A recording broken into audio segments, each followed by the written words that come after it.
She's got no clue. I've been alone, wasting away in my room. Good morning guys! Day 2 of our Boracay getaway and right now is eksaktong 6 AM and magbe-breakfast buffet lang kami ni Ron. Nakuha ko na yung sa akin and siya kumukuha pa lang ng kanya. Ang original plan was to watch the sunrise at 6:15 kaso makulimlim. So I don't think merong sun na magpapakita. Ang ganda ng lighting dito sa room ni na kuya. Pero nandito ako sa room nila kasi pinapunta muna nila ako kasi mag-aalaga daw ako ng bata. Since tulog si baby, time for them para mag-breakfast. Si Ron nasa room pa, may inaayos, naglilinis, pero susunod din siya after. Ito naman yung ating OOTD. By the way, nag-apply na din ako ng mist, body mist. Si baby kumalala. My top is from Shein and shorts from Pen Shop. Wait, parang nagalaw si baby.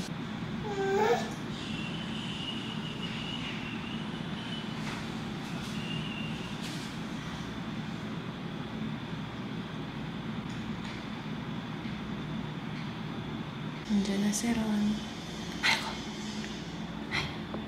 So, we are ready for our water activity. Ayan si Ron, nagpe-prep na lang. And si Ate Rai, naghahanap ng mga kasama siya sa helmet diving. Hindi ako pwede kasi takot ako sa closed spaces. Baka hindi ako makahinga and takot din ako sa ear infection. Nandito kami guys ngayon sa Mega Parao. So, tumawid kami ng dagat. And yung ride since lunes kanina, medyo nakakatakot. Yung tipong nag-tilt na talaga yung bangka namin. Ayun, at least we arrived here safely. Tapos dito din namin gagawin yung mga activities. Sina kuya nakapila na sa zipline. Mamaya na kami. Nintay ako ni Ron kasi nabili pa ako. Pero I suggest guys, if pupunta kayo dito and gutom lang din naman kayo, mag-rice meal na kayo. Kasi itong ganito is already 130 pesos. Tapos yung nagaraya na green, 60 pesos. Itong ganitong nagaraya. So, pumapatak na 190 in total. Kita ko yung barbecue rice meal nila is only 158 pesos. By the way, nag-change pala ako ng OOTD. Yung suot ko kanina, yun na lang yung pamalit ko. But I am wearing Shein swimwear, maong shorts from Pen Shop, and ito ay cover up from Shopee.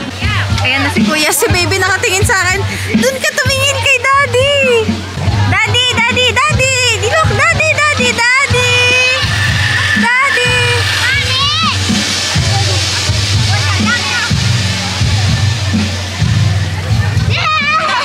Bakit hindi ka natingin, baby? Iniiwas ang tingin eh. Iniiwas ang tingin ng baby.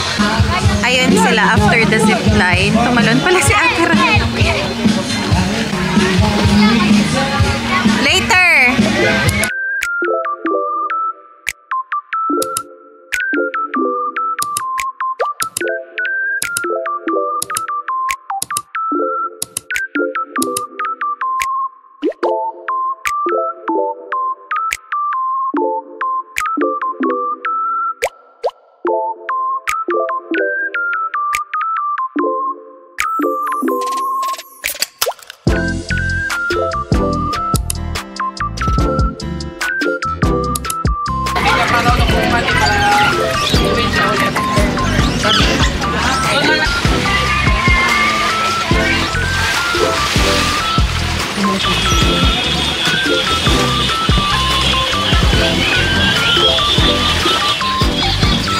Namimili lang kami ni Ron ng souvenirs. So, sa D-Mall lang to, sa loob ng D-Mall. So, iba't ibang type ng souvenirs. Umuulan sa Boracay guys and tumambay muna kami dito sa Starbucks. And tamang-tama na din na last 2 stickers is mariredeem na ni Ron yung tumbler na gusto niya. Meron na kaming na-redeem na una which is for me. Ayan. Kasi nga mahilig ako sa mga notebooks, planners. And 10:29 guys and we just got home from Starbucks. Kanina naglaba kami pero hindi pa tuyo yung sa akin. Kay Ron tuyo na. At hindi na din ako nakapag-vlog masyado ngayong araw because today is filled with a lot of activities. So kung kahapon we spent our day sa land tour, ngayon naman is talagang activities and then tomorrow we decided na chill-chill lang talaga. Tipong swimming sa dagat or sa pool. Today is so much fun pero nakakapagod. Kaya magpapahinga na din kami. That's it for our day 2. Day 3 naman tomorrow, our last full day here in Boracay. So maraming salamat sa panonood. See you again on the next one. Bye! Bye-bye! Mahal ko, bye-bye.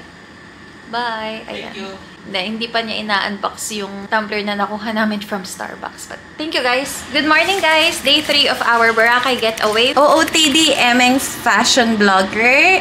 Shein, ano ba to? Easywear. And then plain white shorts from D-Mall. Wala na kasi akong masuot. Sadly, up until now, hindi pa rin namin na-witness ang Boracay sunrise and Boracay sunset. Plano namin is sa sun talaga. However, gloomy pa rin until today. So sana yun, magpakita na si Haring Araw. Good morning, guys! Magbe-breakfast tayo sa Kuya Jay. Same day edit ko.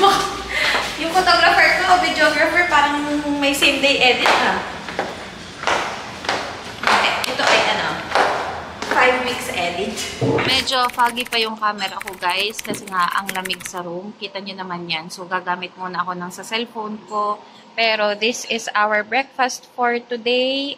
Lechong kawali, banana, hotdog, and fried rice, and chowder soup. Tapos, ito naman kay Ron, egg, pancit, dynamite, rice, fried banana, hotdog, pancake, coffee. Pakita ko na din pala. So, ito yung Azalea. Pag dadaan ka pupunta dito, nandito yung Henan Lagoon. Papunta ka naman ng beach. Ito naman yung Henan Garden Resort na nadadaanan namin every day. Dapat pupunta kami ng Station 1 dun sa grotto.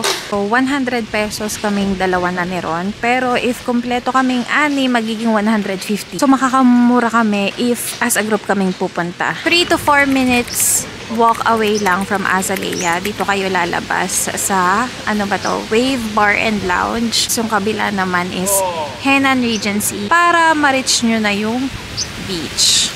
Ayan. Uy, maaraw ngayon. In fairness. Grabe, biglang lumabas yung araw. Or doon? Pwede. Sige. Yung isa. May pinahiram na beach towel sa amin si Azalea. Si Kuya yata. Kay Kuya yata tayo si Kuya na yun. Yung nag-promise tayo magki-crystal kayak. Ay, sorry po. Tayo ng elevator dito. May pa-sounds. Pero I'll be heading back to our room para mag-ayos ng konti since magki-crystal kayak kami. Si Ron is nasa may beach pa. Ayan, nagkilay na ako para maganda mamaya sa picture-picture kahit papano. Also, hindi na din ako nagpalit ng top. Minodify ko na lang ng konti. But after this clip, medyo mag-iiba yung quality since hindi ko nadadalhin yung camera ko and I'll be vlogging using my phone. So, yes, see you guys later. So, magki-crystal kayak ako, guys. Hindi ko sure si Ron kung gusto niya mag-crystal kayak pero pinipilit ko pa siya. And sabi niya, ihahatid lang daw niya ako sa crystal kayak. Diyos ko po, ayan lang naman, oh. Gusto ko sana... That's okay. Ang gusto ko sana kaming dalawa, pero ayaw niya eh. Yun, tapos na ako mag-crystal kayak, guys. And nung pabalik na ako dun sa spot namin, kukuha sana ako ng cash. Si Ron nakasakay na sa crystal kayak. Sabi niya hindi daw siya magki-crystal kayak. Okay lang daw na ako na. Niyaya ko nga siya ng couple crystal kayak, pero ayaw niya.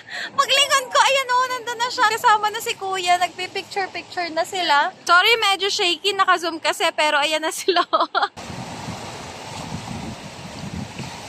Anyari, sabi mo hindi ka magki-crystal kayak.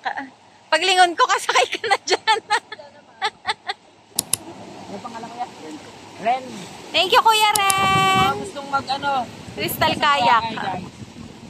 Thank you, Kuya. So, nandito kami sa Diniwid Beach. Si Baby nagnanap. Tapos itong banig na dalawa, nirentahan lang namin for 100 pesos each. Tapos, ayan yung itsura niya. And compared sa beach ng Station 2, parang mas konti lang yung tao dito. Dito pala sa Diniwid Beach, more on foreigners yung mga kasamahan namin. Nagsa-sunbathing. First, Diniwid Beach dip. Oh, wow! Hindi naman.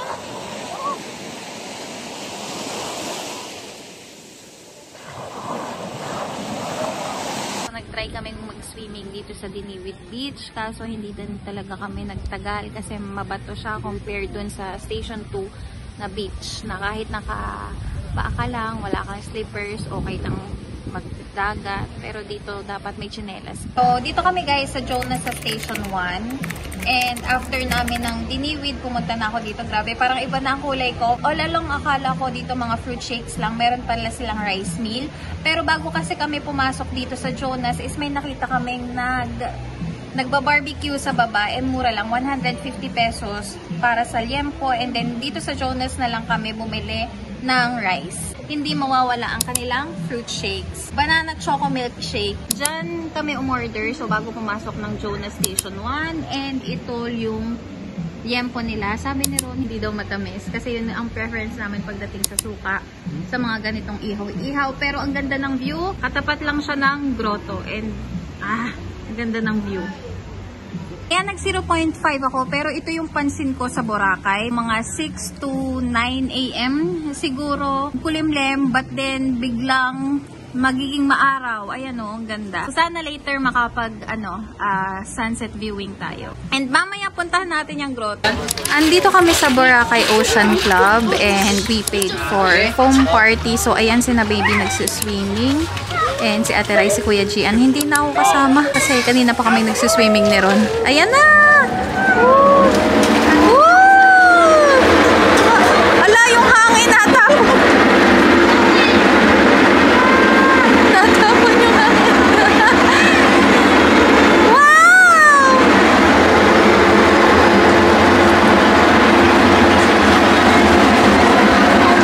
Mag-foam party silang tatlo.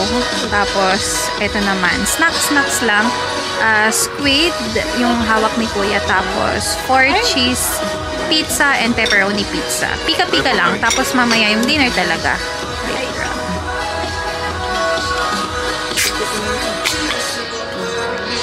Raf! Tinitingnan.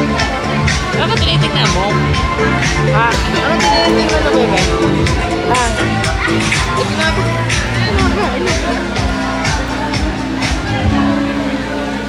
Sorry. By the way guys, nandito pala kami sa The Coast, Boracay. This is where we are going to spend our last meal here in Boracay. Ito na din yung i-consider namin as date night since tomorrow we'll be leaving. Iisip kami ng 6 a.m. and then breakfast buffet and then 8 a.m. magmi-meet na kami sa lobby for our flight ng 12:05 p.m. Nakuya, nagtitingin-tingin pa sila ng mga souvenirs. Ang kay Ron ay Seafood guava sinigang. Seafood guava sinigang. Tapos ito yung sa akin, char grilled barbecue sticky ribs. Kasi good for two naman, di hati-hati na lang kami. Tapos may extra soup. May extra soup. Ano soup yan? Ito pinatay. Ito na lang. Nalabas ang pagkabatanggan. Thank you. Extra soup po, hindi na lang kasha. Thank you po. Wow. Thank you po. Good luck sa amin kung mauubos namin to. Dalawa lang naman kami ni Ron.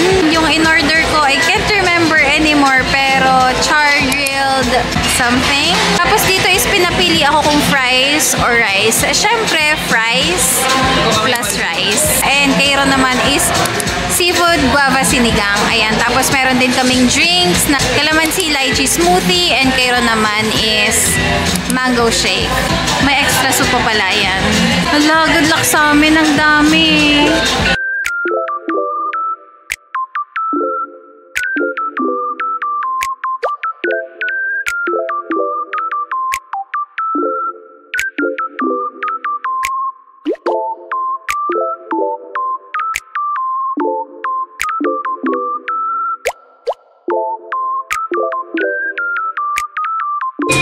Sorry, gabi na kaya masyadong madilim na. So, ayan yung kinainan namin, Chacha's Beach Cafe.